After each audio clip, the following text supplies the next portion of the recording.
Hello, everybody, and welcome to the Glory Reds podcast. It's your boy, Don Benito, and welcome to the Manchester United versus Tottenham Hotspur match preview. So, without further ado, ladies and gentlemen, I don't want to waste your time sitting there thinking, what is Don Benito going to be talking about? No, you guys already know. You guys already know what I'm going to be talking about. And first of all, first things first. Last week, I picked Mazraoui and Carrick had other plans. So I am done. I am done thinking for myself. I am done trying to argue with Michael Carrick, because at the end of the day, when he picks his team, this team always wins. So I'm done. I'm done. I wash my hands. I am sorry. For some reason, Diogo Dalot gets picked. And I'm not saying that that's a good thing. I'm not saying that, but usually, and I don't want to compare him to Ole, but there was a sense when Ole picked his squad, when it was all vibes, and everything was good, vibes and inshallah, everything was just good, everything was going well, but he had picked players in positions that didn't make sense. Remember McFred? Yes. So I'm not saying that Diogo Dalot is that, because for some reason we're still playing well. But I still think that Mazraoui is the better right winger. Right back. I don't know if you guys agree with me. Please, let's have a conversation in the comment section. There's something about picking Dalot. I get it. He's always fit. He's going on a good run. Maybe Michael Carrick is thinking Diogo Dalot deserves to be picked. I don't know. But then up here in the dome, I'm sorry, Mazraoui takes Dalot all time.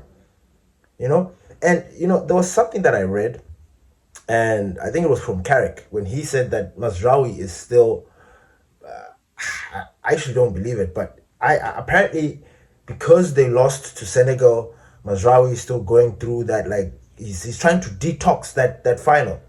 Which I understand, but I think time has passed. I don't think Mazraoui is the type of guy to be holding on to this thing for so long. Now, the only reason why I would think that Mazraoui is not being picked is because he's not yet match fit. That's the only reason. But if you were to put Mazraoui here and then you put Dalot here, who is the better right back? I am sorry. It is Mazraoui all day long. But every time I pick Mazraoui, I lose points. I lose points in the app. So I'm done. When I say I'm done, this is what I'm talking about. I'm done picking Mazraoui instead of just putting all sweet old Dalot, in there and putting him there. And I'm even done, trying to justify this scenario. If it backfires, I know people are going to start looking into it and start talking about it. That's just what always happens. But so far, I can't be hating because we are winning. Everything is good. And it should be good vibes. So, the starting lineup is going to be as follows. Nothing changes. I don't think the starting lineup changes. And I think that is a good thing. Of course, I would like to see Mazraoui instead of Dalot. But the spine and the entirety of the team, I think it is good. The substitutions that he's making are good.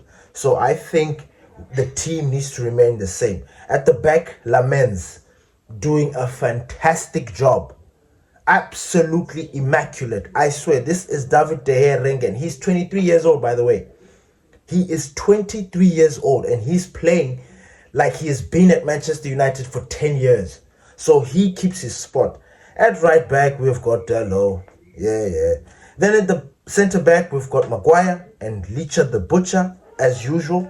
Left back, we've got Roberto Carlos. That position remains for him until further notice. Until Manchester United decide that they're going to focus on bringing a new left back. But we've got those. Or maybe they're trying to, I don't know. But Roberto Carlos keeps his position. In that midfield pivot, we've got Casemiro and Kobe Mainoo. They are cooking. But there's something that I need to talk about before, after this. But they are cooking. Casemiro keeps his position. Kobe Mainoo also keeps his position. In that attacking quartet, we have got Ahmad in that right wing, Bruno Fernandes in that number 10 position, the brains, the heartbeat. He keeps his position as usual. And then in the left-hand side, we have got Mateus Cunha, our surfer, our boy. The guy is on fire. The guy is doing no wrong.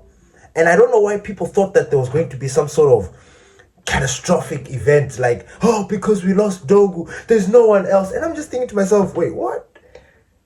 There was this scramble. No, Dogu's injured for 10 weeks, so we need to bring in another. But I'm like, wait. What do you mean? We've got Mateus Cunha there. Like, are you joking? How dare you disrespect Mateus Cunha? And he has been delivering ever since. And up top, we have got Brian, the indomitable lion, Mbeumo. That team doesn't change. It doesn't change. Of course, I would like to see Mazraoui, which I will stop saying. But I would like this team should remain like that. And then slowly, we're going to start integrating everybody else. Because you've seen Benjamin Sesko. Oh my days. My boy Benji. Oh, what the finish against what you might call those guys. Fulham. Ah man, that was a moment. That was just amazing, brilliant. But there is something that we need to discuss, and I don't know if a lot of people actually picked this up. The moment Casemiro was taken out of that position, something went wrong. All of a sudden, there was a gap. All of a sudden, this team was penetrating. It was not a coincidence. It was not a coincidence. It was not some sort of mystery or anything like that. Nah, the moment Casemiro was substituted off, there was an opening. That's why those guys started to come back. That's why they started to impose themselves into our game, which I thought was madness. Now, I'm not going to take any shots on Kobe Mainoo. I'm not going to take any shots on Manu Ugarte, but they were the ones that were in that position. They were, you know what? It looks like I'm hating, and I don't want it because at the moment things are good and we won that game. But if we didn't win that game, it would have been some sort of scandal. It would have been some sort of, hey, why? We would have torn apart that game. We would have tore apart that starting lineup. We would have tore apart everything, flipped everything around to try and figure out what was wrong. But because we won, it's like, nah, it's all right. We got the 3 points. Yes, it's true. We got the 3 points. But it was a nail-biting 3 points. If it wasn't for Benji, if it wasn't for our El Magnifico Bruno Fernandes, that brain, if it wasn't for him, that goal doesn't happen. That game remains 2-2. We get 1 point. And do we actually cement ourselves in top 4? I don't know. So that was a problem for me. Casemiro is the most important player for us at the moment. And I don't think people are deeping it enough. He is literally the linchpin. Forget Bruno. Bruno is another part of this machine. He's literally the engine room or whatever you want to call it. But Casemiro, he's the spine. He is the guy that connects the defense and the attack. And the moment we took him off, the tackles stopped. Those guys who were the interception stopped. It was weird. And if we start to break that out, no, we're hating, nah, it's fine. What I don't want to see against Tottenham, I want Casemiro to play 90 minutes. I am sorry. I need him to play 90 minutes. I need him to see off the entire game. He's leaving at the end of the season, guys. We might as well use him. This guy is a red through and through. He's a red devil. He's told us he's going to die. He's going to die for the badge. He is let him exit Manchester United at his own terms. I know we want to give certain people opportunities and stuff and blah blah. I can understand substituting Mbeumo, Cunha, bringing in Sesko, all of that. I can understand that. But that midfield, as long as Casemiro, there's nothing wrong to him. He does not leave that pitch. He doesn't. Because that's the same thing. If I'm not mistaken, that happened against Arsenal. Or did he play full 90 minutes? You see, every time Casemiro is removed, something goes wrong. And I do not want these guys. I want to win comfortably. You know, we play the entire 90 minutes, dominating the game, 2-1, 2-0, maybe even 3-0. And then last minutes, these guys start coming back. And then you look at the extra time, 11-0, 20. It's like, whoa. Then you just know that, there's something that's going to happen. And then lo and behold, some weirdness happens. And we don't want that. We don't want that. We want to see off these teams comfortably. We want the boys to go there. If they're smoking their cigars, they can go and smoke their cigars happy. Everybody goes home. None of this thing of like, it's nice. It really is. It's a good feeling. The way we celebrated, me and my youngster, we were screaming, like we lost our minds. It's like Arsenal. But do we always have to have that moment? Like, we don't. I mean, Frankie time, yes, it's a thing. It's a thing that we do. But man, easy. Sometimes if the team is small, let's just see them through. Let's just beat them and just move on. Now, Tottenham are going to be a different kind of beast. I don't know what position they have been, but I've heard for a long time, which is so strange I'm saying this, but I've heard they've been languishing in relegation areas. I don't want to say relegation zones, but relegation areas. I don't know how they're feeling. I don't think I've actually even watched their game because I'm not too worried about them. I watch the guys that we're actually competing with, you see. But Tottenham, the results are showing that they put up a fight. They score goals. They've got Dominic Solanke, he's back. They've got Xavi Simons, who's firing on all cylinders. They've got players. Yves Bissouma is there handling the business in that midfield. So you need Casemiro. That's what I'm saying. Casemiro. It is imperative that Casemiro keeps his position throughout the game. Like, it is important. Anyway, I have predicted that we're going to win this game 3-1. I could be wrong. Maybe I should put 3-2 because that seems to be the norm. 3-2, 3-2. I've put 3-1 because I'm trying to see how we're going to solidify ourselves and actually be dominant. If we beat them 3-0 or 2-0, I'll be happy. But I've picked 3-1.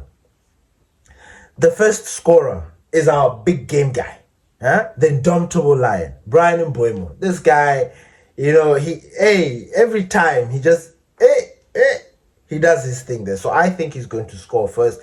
And the man of the match, I have picked Casemiro because this game is going to be won in the midfield.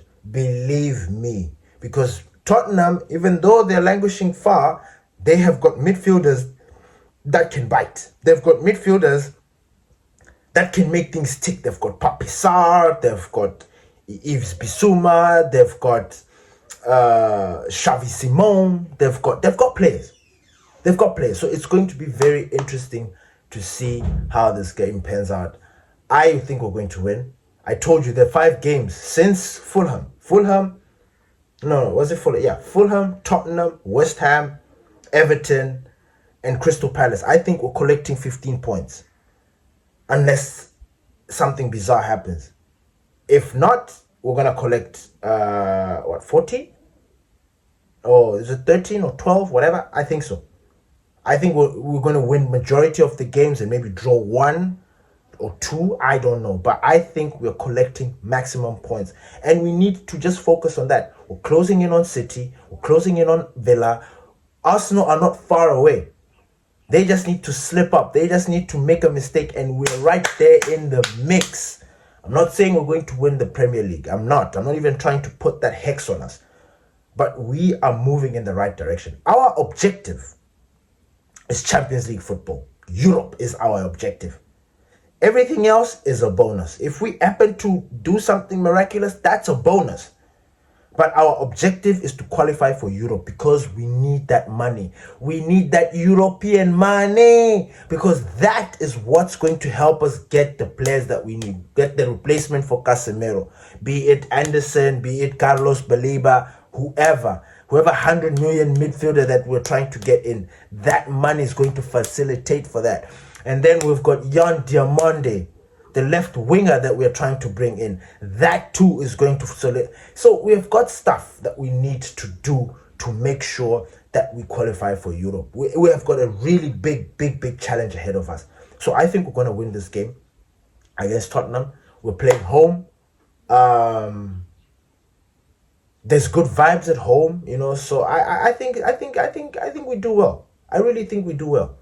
We've been building this kind of spirit that we're keeping that momentum, that spirit in the club. I think we're going to win. If we lose, I don't know what's going to happen, but I'm sure there'll be mitigating circumstances to that. But I do not expect anything else, anything less than a win. I'm sorry. I will take a draw, but that draw, we need to see what the draw look like, you know.